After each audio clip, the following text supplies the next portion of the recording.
తెలంగాణ మరి రాష్ట్ర పండుగలు ముఖ్యంగా బతుకమ్మ, బోనాలు, తెలంగాణ రాష్ట్ర ఫార్మేషన్ డే, ఆచార్య జయశంకర్ గారి జయంతి వర్ధంతులు,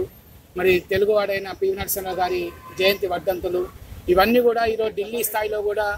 మరి పెట్టుకోవాలన్న ప్రభుత్వ ఆలోచనతోటి, మరి కేసీఆర్ ఆలోచనతోటి ఈరోజు తెలంగాణ రాష్ట్రంలో కూడా రాష్ట్రం తరఫున బోనాల పండుగ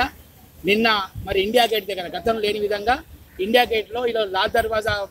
సంబంధించిన బోనాలు మంత్రులకు సంబంధించిన అందరూ ముఖ్యులందరూ 150 మంది వచ్చి ఈరోజు ఈ కార్యక్రమంలో పాల్పంచుకున్నందుకు తెలంగాణ రాష్ట్ర ప్రభుత్వం తరఫున ప్రతినిధిగా ధన్యవాదాలు తెలియజేస్తూ, తప్పకుండా మరి రాబోయే రోజుల్లో కూడా మరింత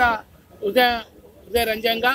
మరి ముఖ్యమంత్రి ఆదేశాల మేరకు మరిన్ని కార్యక్రమాలు ఈరోజు బోనాలు, అదేవిధంగా బతుకమ్మ, ఇటువంటి కార్యక్రమాన్ని కూడా ఢిల్లీలో ఉంటున్న ఉమ్మడి తెలుగు రాష్ట్ర ప్రజలకు ముఖ్యంగా తెలంగాణ వారికి చూపించే విధంగా ఈరోజు మరి ప్రయత్నాలు నడుస్తున్నాయి. దాంట్లో సహకరిస్తున్న మీకు మరి ఈరోజు ఈ కార్యక్రమం చేసిన లాల్ దర్వాజా మరి సింహవాణి కార్యకర్తలందరికీ, మాంకాళి కార్యకర్తలందరికీ కూడా పేరు పేరున అభినందనలు.